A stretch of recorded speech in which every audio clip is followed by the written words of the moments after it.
Muito bem. Aula 3 da série Síntese Histórica do Ocultismo Moderno. Bom, pessoal, olha só, a gente falou aí nas duas primeiras aulas, né? Algumas coisas sobre a origem disso que nós estamos chamando de ocultismo moderno. Então a gente seguiu ali a linha do padre Júlio Menvielli, a sua tese de que existem duas cabalas, uma cabala primordial, que é a judeu-católica, e a cabala pervertida, né, que é a gnóstico-cabalística, que vem desde o Éden, né, as duas coexistindo, vamos dizer assim, na história do mundo, e num determinado momento, né, como ele diz, provavelmente ali no exílio dos judeus, dos israelitas na Babilônia, houve a mescla, né, vamos dizer assim, a contaminação daquela cabala primordial pela cabala iníqua, né, ou pervertida, certo? E isso daí foi sendo cultivado dentro dos círculos rabínicos, né, até a vinda do Cristo, e muito provavelmente por conta disso, né, não era mais compreendido, não foi compreendido, né, o Messias verdadeiro, inclusive, né, por isso eles estão até hoje esperando o Messias, né, verdadeiro que não é verdadeiro. Enfim, então a gente falou que houve a influência desse judaísmo cabalístico, né, que depois foi sendo responsável por heresias, né, nos primeiros séculos da cristandade. Depois ele ficou meio, vamos dizer, durante grande período da Idade Média, adormecido, até eclodir novamente por volta do século XI. Ali as suas influências começam de novo a se ver presente nos reinos cristãos, né, no mundo cristão. E no Renascimento parece que é vazado, né? Essa doutrina é vazada através das artes, através do humanismo, através de todo aquele arsenal de ideias neoplatônicas, herméticas, etc, etc. Então veio essa parte mágica, vamos dizer assim, da Cabala a se misturar com o cristianismo, né, com a realidade cristã. Então, se você pegar esse período, você vai ver que ali começa a rejeição do Logos por parte do judaísmo, começa a fazer valer as suas consequências dentro da cristandade, a ponto de, por exemplo, vir a reforma protestante, certo? Depois vir a ciência moderna, depois vir as revoluções, ou seja, tudo isso daí a gente está comprimindo aqui, né? Claro que para você ter uma ideia exata de tudo isso, você teria que estudar muitas e muitas coisas, teria que estar desmembrando muitos e muitos detalhes, e não é o foco, porque o foco é já dar a coisa de forma sintética, né? Sem deixar de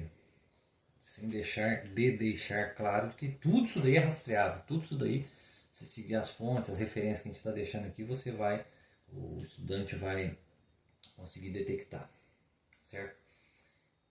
E essa sobrevivência, vamos dizer assim, da cabala pervertida, em forma aí já de Talmud, vamos dizer, de tradição talmúdica dos judeus, ela, para mim, né, na nossa tese aqui, ela é a essência, ela é o fundamento, ela é o fator responsável por isso que nós estamos chamando de ocultismo moderno, né, que é a manipulação de matéria sutil por intermédio do encantamento da palavra, certo?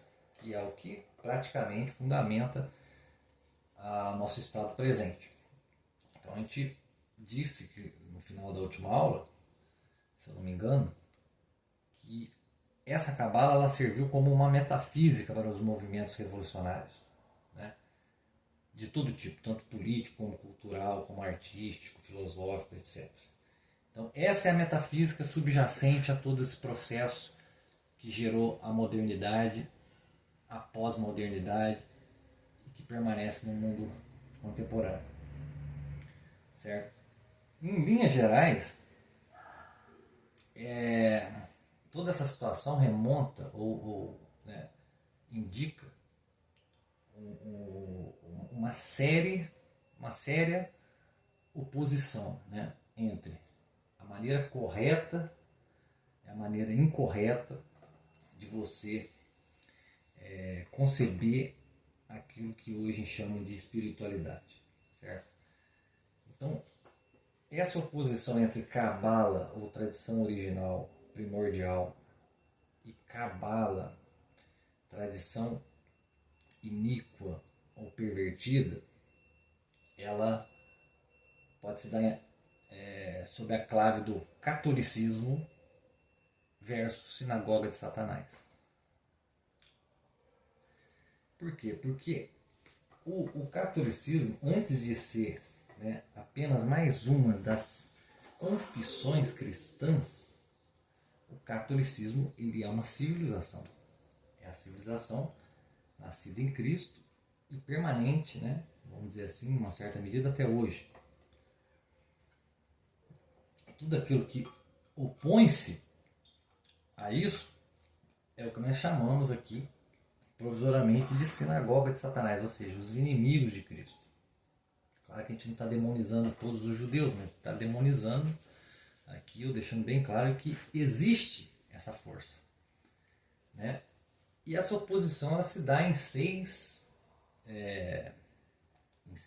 aspectos.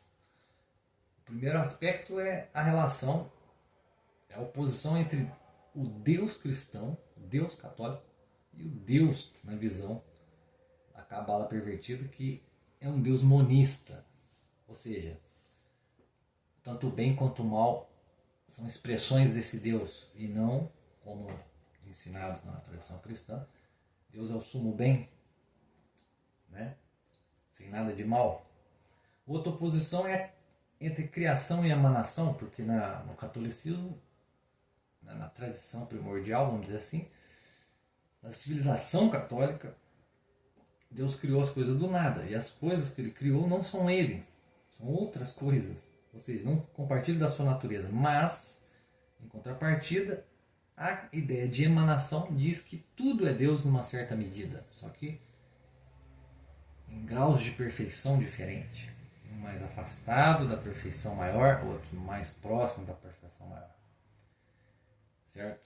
Terceira oposição, terceiro aspecto dessa grande oposição é pecado versus ignorância, ou seja, no catolicismo temos a noção de que o homem pecou, há o pecado, há um mal moral fundamental, né? E do outro lado disse que o mal fundamental não é moral, mas é o mal de ignorância, o mal intelectual. Você não sabe as coisas necessárias para se salvar, certo? O quarto aspecto da oposição, encarnação versus matéria. Então Cristo encarnou-se, então uniu a sua natureza à matéria. Então a matéria não é má, ela é boa porque ela foi criada e ela foi redimida em Cristo, pela encarnação. Já do outro lado diz que a matéria é absolutamente má, ela que afasta o espírito da sua perfeição. Quinto aspecto da oposição é fé, e graça, né, obviamente, versus conhecimento. Nós somos salvos pela fé dada pela graça. Mas os gnósticos ou cabalistas de todos os tipos acreditam que não é a fé e nem a graça, mas sim o conhecimento correto, aquele conhecimento específico dado para poucos, é isso daí que vai trazer a salvação e a perfeição espiritual. E o último aspecto da oposição fundamental é a igreja versus esoterismo, ou seja, a igreja no catolicismo ela é uma porta escancarada para revelar todos os grandes mistérios de Deus que ele quer revelar para nós, enquanto no esoterismo esses ou vários mistérios, vamos dizer assim, da vida espiritual são dados a poucos, em lugares fechados, de forma hermética ou bastante rebuscada, a ponto de só os puros, só os iluminados possam absorver. Por que eu estou falando isso? Logo de cara aqui no início da aula. Porque a partir do momento que a gnose cabalística vaza no Renascimento, e começa a se impregnar em todos os modos de instituição da cristandade, um dos seus efeitos foi a criação de sociedades secretas. Não que não houvesse antes algumas sociedades secretas, discretas, né? Bastante ali quietinhas na dela, ali, fazendo as suas coisinhas, seja por bem, seja por mal, não importa. O que importa é que ali começou a figurar essas sociedades como verdadeiros agentes históricos e geradores de mudanças fundamentais na sociedade. Certo? Então, a partir do século XV, a doutrina cabalística começou a vazar, como a gente disse, dos seus círculos originais, e começa a formar a base dessas irmandades, sociedades secretas, né, que vão servir de correntes ou correios de transmissão para esse ideal ocultista, certo? De manipulação social, no fim das contas. Por quê? Porque é uma transmutação, uma transfiguração, né, da sociedade, que começa a ser operada de forma quase que alquímica, mágica, etc. Nesse período até o momento atual. Então, já nessa época, né, um pouco depois dessa época, aliás, lá no século XVIII, mais ou menos na época da Revolução Francesa, existia o Abade Barruel, e escreveu uma obra memorável, Memórias Ilustradas da História do Jacobinismo, que ele identifica uma espécie de conspiração, né, que levou, por exemplo, à Revolução Francesa. Que, segundo ele, não foi, né, um sujeito que estava lá, que viu tudo acontecer. Segundo ele, não foi uma coisa espontânea, certo? Mas foi o resultado de décadas de planejamento. E planejamento aonde, exatamente? Dentro de lojas maçônicas, que eram exatamente uma dessas, ou a principal dessas sociedades secretas que começa a surgir nesse período em diante. Certo? Então, ali houve, né, segundo, né, as palavras do Barruel, a gente pode compreender, o primeiro encantamento pela palavra, vamos dizer assim, no sentido de subverter uma sociedade por completo. Lembrando que qual era o lema da Revolução Francesa? O motor, vamos dizer assim, da Revolução Francesa em termos psíquicos, né? Liberdade, igualdade e fraternidade. Então, essa tríade de palavras, elas serviam, de certa maneira, como um catalisador de algum tipo de operação mágica que eram dadas dentro dessas lojas. Lojas essas que já eram uma forma de maçonaria especulativa e não operativa, já tinha mudado o caráter essencial da maçonaria, já não era mais aquela maçonaria católica, aquela maçonaria de pedreiros, de construtores de catedrais, mas de verdadeiros centros esotéricos, né, que cunharam esse mantra mágico que foi capaz de mobilizar, né, muitas pessoas, muitas camadas da sociedade, a ponto de desintegrar toda a estrutura social da França católica, né? A França deixou de ser católica ali, no sentido fundamental da coisa, certo? E isso daí a gente vê acontecer, né, não só na França, mas isso vai se repetindo, isso vai, como é que eu vou dizer, isso vai se espalhando como uma fumaça, como uma névoa pelo mundo afora a partir de então. Então, deste fenômeno da Revolução Francesa, né, foram geradas inúmeras outras revoluções, inúmeros outros projetos de encantamentos, certo? Que, no fim das contas, como eu acredito aqui, certo? Formam uma espécie de egrégora. E o que é egrégora? Egrégora é um termo da palavra grega, que tem origem na palavra grega egrégoros, significa vigia, né? E, no geral, é como se fosse uma força espiritual coletiva, né? Um campo sutil de energia viva que é formado pela intenção, pela prática ritualística, ou seja, a partir do momento que as revoluções começam, revoluções políticas, tá? Que mexem com a massa, antes revoluções no sentido das artes, no sentido do pensamento, no sentido da cultura, mas que eclodem nessa mais radical mobilização de massas, a partir dali foi se formando uma egrégora. E essa egrégora, ela é, vamos dizer, o que subsiste a todas as sociedades secretas, que vão formando outras e vão se expandindo, e etc, etc, e vão criando uma vasta entidade que é como se fosse uma forma de pensamento. Isto na Cabala é o que eles chamam de barba do macroprosopo. O que é a barba do macroprosopo? É uma forma de falar sobre aquele simbolismo da barba de Arão. Não sei se já ouviram falar.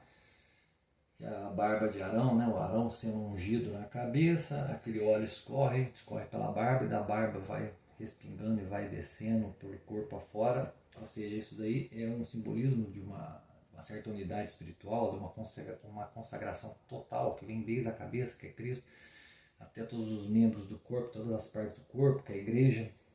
Esse simbolismo dentro da Cabala é chamado de barba do macroprosopo, que significa, né, aquilo que eles falam lá, a grande face, ou seja, a união de todas as emanações divinas, né, dos sefirotes até chegar aqui no mundo material. Então, quer dizer, essa ideia de egrégora como uma grande entidade espiritual, né, cuja origem é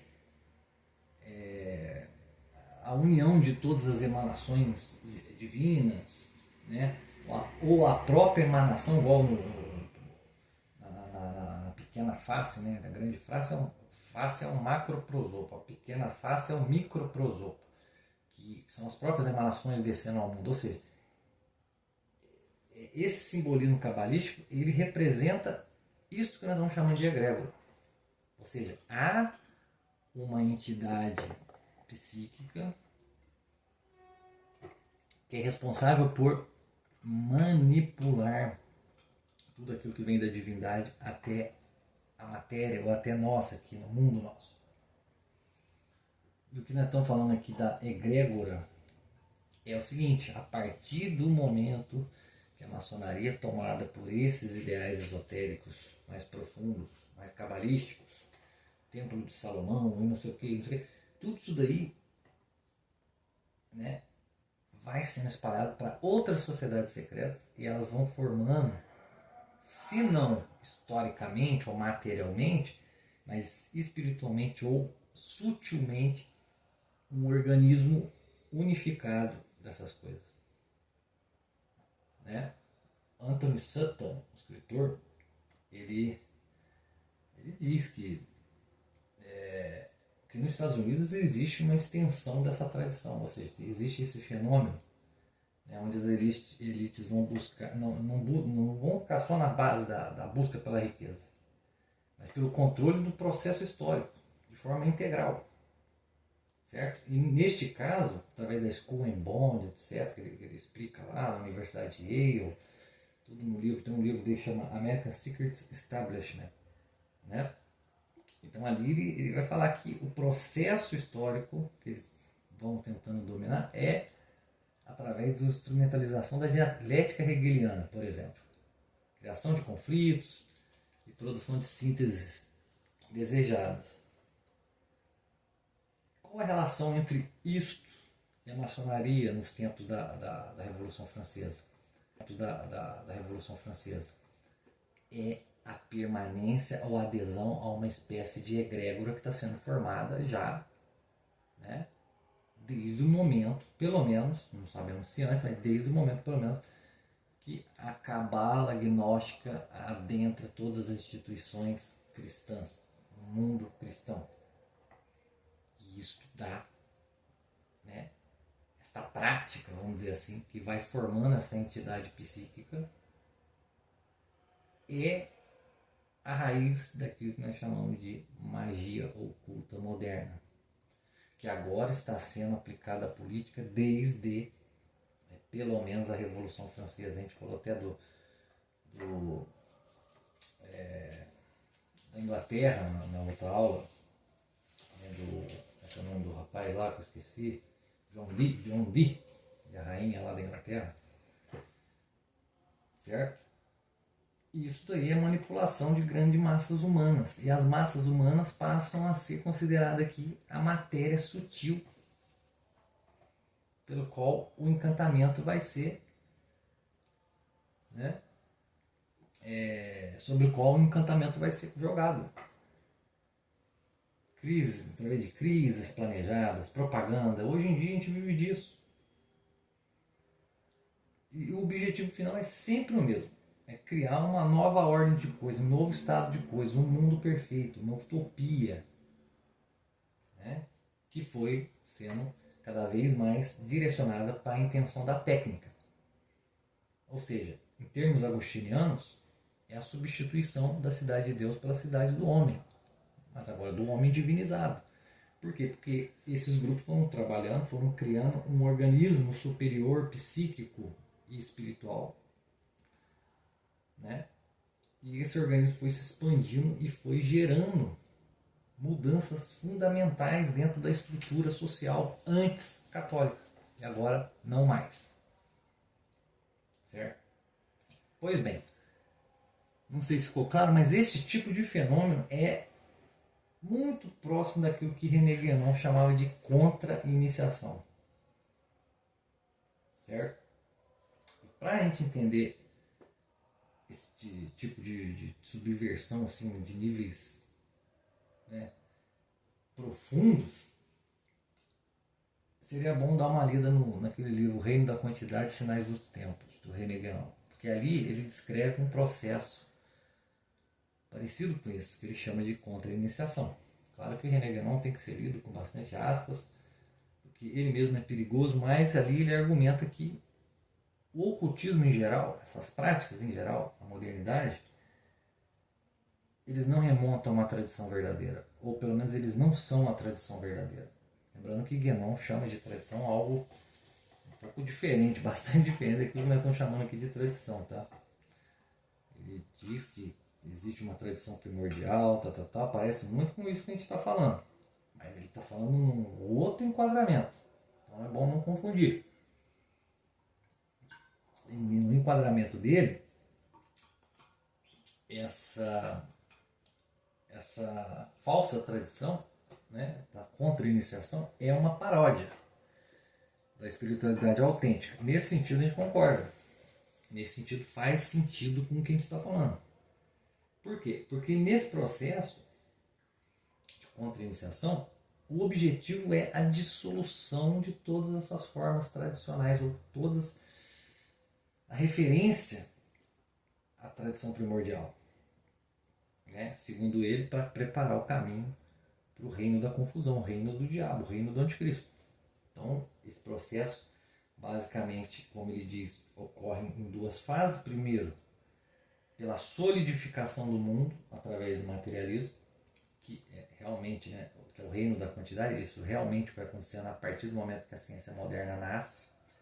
Mas todas as atenções são voltadas para os fatores ou as qualidades mensuráveis do mundo, certo? E a segunda fase é a dissolução desta matéria, né, através de uma liberação ou libertação de forças psíquicas inferiores. Certo? Ele até cita o caso do espiritismo como um desses agentes, uma dessas ferramentas, etc., para esse tipo de operação. Então, se você pegar o René Guénon, você vai ver que esse ocultismo moderno que nós estamos chamando, ele é um agente, no fim das contas, ele é um agente de dissolução, que está rompendo aos poucos os últimos laços da humanidade com aquilo que há de mais sagrado, ou seja, Deus. Pouco a pouco, lentamente, século após século. E isso implica uma adesão a uma espécie de, entre aspas, conjuração, que não pode ser só de homens, minha gente. Tem que ter algo que permanece além da vida humana, além do tempo de vida de um ser humano. E é isso que nós estamos chamando de egrégora. Certo? Esta tese toda que nós estamos falando,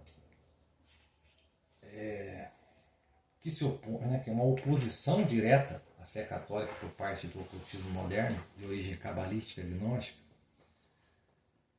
ela é, vamos dizer, uma inimiga ferrenha da fé. Tem um livro do Etienne Courbet que chama A Gnose contra a Fé, e lá ele explica basicamente que, por exemplo, a fé exige submissão. Mas submissão a quê? À vontade de Deus. Já a gnose promete o quê? Libertação. Libertação do quê? Da vontade. Através de conhecimentos secretos e ocultos. Certo? Então ele vai traçar a linhagem toda dessa gnose, desde os antigos maniqueístas até os modernos movimentos revolucionários, etc, etc, etc, que vai nos dando a ideia de que existe uma matriz que é sempre a mesma. Uma matriz que é sempre a mesma. A revolta contra a criação e o Criador. Certo? Então, inimigo número 1 da cabala pervertida, a fé cristã, a fé católica, que foi um desenvolvimento de toda aquela tradição primordial do qual derivou essa tradição pervertida que foi coexistindo até chegar no ponto atual. Certo? Então a conexão entre maçonaria e cabala, ela é um dos fatores principais para que comece a emergir essa força, né, no mundo moderno. Tanto é que os próprios historiadores, né, eles consideram isso como a Revolução Francesa como o marco inicial da modernidade. Então, da transição das sociedades secretas medievais, né, ou seja, não eram sociedades secretas, corporações de ofício, né, para a maçonaria especulativa no século XVIII, né, a gente pode considerar isso então a institucionalização da matriz cabalística no coração da sociedade ocidental.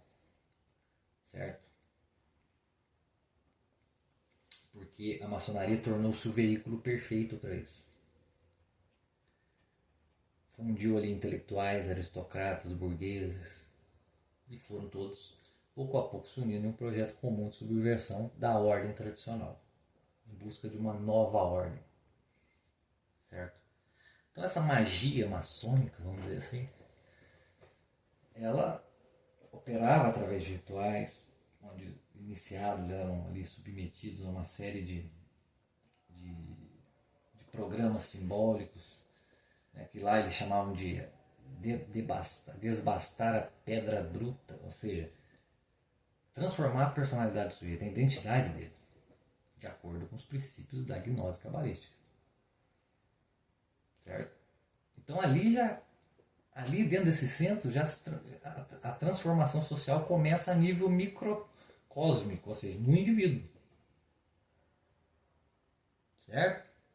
Então eles ali vão buscando nos indivíduos que compõem essa confraria a mudança necessária para que eles empreendam lá fora a mudança a nível maior.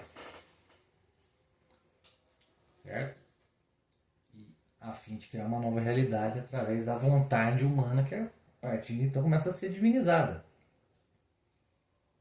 Né? A gente vê, por exemplo, uma das marcas principais dessa maçonaria ou dessas sociedades secretas aí pós-Revolução Francesa é o iluminismo. E o iluminismo é um projeto ocultista secularizado. Certo? Eles foram responsáveis, vamos dizer, por ideias, por exemplo, que hoje nós relacionamos com os comunistas, os socialistas, a abolição da propriedade privada. Isso é coisa desses iluministas, por exemplo, do Adam Weishaupt, lá dos Illuminati. Ele que veio com essa coisa. Abolição da família, da religião, ditadura da razão, ou seja, a razão que esteja acima de tudo isso, que já é antiquado e retrógrado e que precisa ser destruído para a criação da nova ordem. Só que essa razão não é a razão comum, prática, é a razão dos gnósticos iniciados, a razão deles, que pertence à egrégora maior. Certo? Então aquelas técnicas de infiltração, manipulação de organizações políticas, etc., né, tem sempre o intuito de agir sobre uma matéria sutil, ou seja, a sociedade. Porque a sociedade, ela é um conceito abstrato. Ela existe, mas ela é abstrata. A sociedade é algo abstrato. Então ela é a matéria sutil sobre o qual esses efeitos das palavras, dos ensinamentos, das gnoses, das mágicas, dos encantamentos vão sendo jogados. Certo? Então, ao controlar os centros de influência cultural, escola, sistema educacional, etc., etc., eles vão moldando a mente das gerações futuras através desses encantamentos pela palavra, pelos modos como eles determinam isto lá dentro das suas congregações secretas para fora. E realizando isso a longo prazo. E sempre com o mesmo objetivo, é a dissolução da civilização tradicional, primordial, que é, como diz o padre Júlio Menevier, judeu-católica. Não judaico-católico, judaico. Você vai de mundo judaico-cristão. Não existe isso. Existe o mundo católico. Existia, né? Agora está deixando de existir como civilização, como cultura. Então, é aquilo que o Abba de Barruel falou. Né? E diversos papas também, desde o século XVIII, com suas condenações contra a maçonaria, as sociedades secretas, eles viram que isso é um perigo mortal para a fé e para a própria ordem social, obviamente. Né? Então, mas essa parada é tão eficaz que mesmo papas, mesmo autores consagrados aí, caíram no ridículo. Por quê? Porque inventaram a ideia de teoria da conspiração.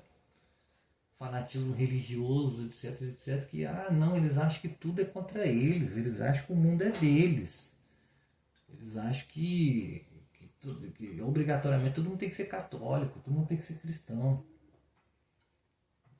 Ou, na verdade, eles não enxergam que está havendo uma progressão das ideias natural. Certo? Então, gente, a Revolução Francesa foi o primeiro grande experimento a nível de mudança radical na matéria sutil social, através do empreendimento psíquico dado em fórmulas, né, de palavras. E sabe-se lá como elas vieram chegar ao meio público, né?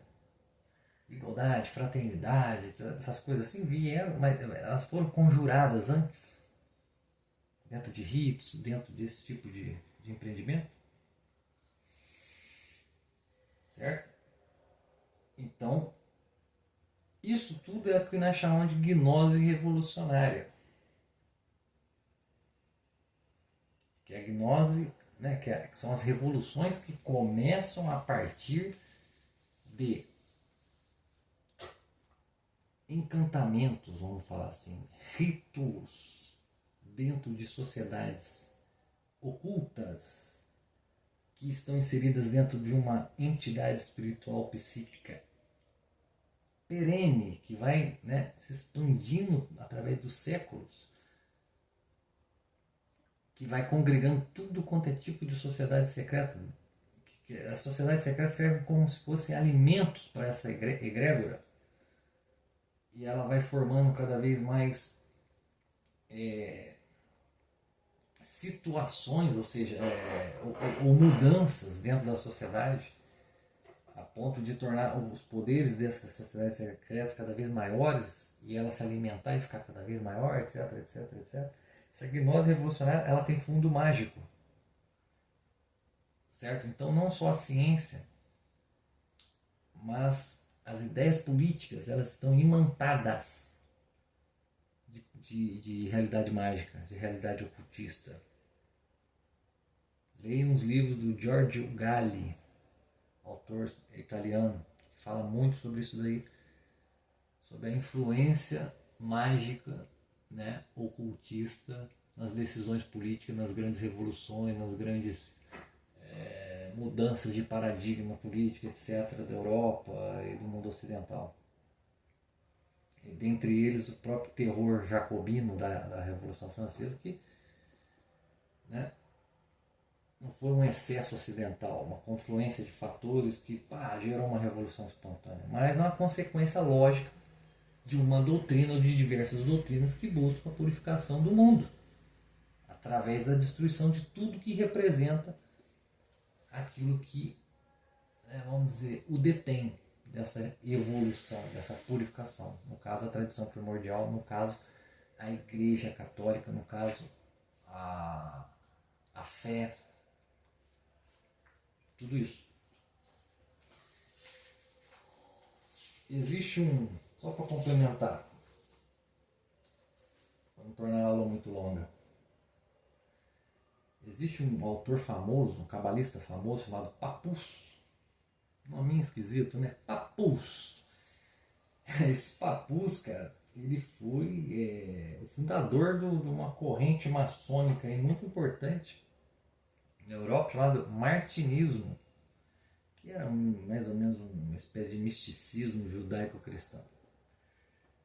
Eu vou citar aqui um trecho pequenininho, uma frase dele aqui, de um dos seus livros, chama A Cabala, ou Cabala, abre aspas, ele diz assim, quando ele está falando da divisão que há dentro da Cabala, a Cabala mística e a Cabala, né, prática, né, em que sentido as duas atuam. Abre aspas. A teoria prática da Cabala liga-se à teoria geral da magia, união das ideias e dos símbolos contidos na natureza, no homem e no universo. Agir sobre símbolos significa agir sobre ideias e espíritos. No caso, espíritos, anjos, né? Para os cabalistas, anjos. Fecha aspas. Então, olha só. Ele está declarando, ele é um cabalista, ele está declarando, certo? Que na prática, o que a cabala faz é magia. Que na prática, a união das ideias e dos símbolos, ou seja, símbolos naturais, né, contidos na natureza, ou seja, aquilo que se passa na mente do homem, aquilo que ele vê como símbolo na natureza, né, para e pensa, um motor a vapor. Um motor a vapor é um fenômeno que, se você juntar ali 3, 4 fatores, ele surge. Isso surge como um símbolo, que há na natureza uma certa ordem que não é espontânea, que através das ideias do homem, ele pode evocar aquele significado e transformá-lo a ponto de ter existência concreta no mundo real. Certo? Isso mesmo vale para o homem, para o universo, etc, etc. Então, agir sobre esse símbolo, agir sobre essas coisas do mundo natural, que são simbólicas, significa agir também nas ideias das pessoas.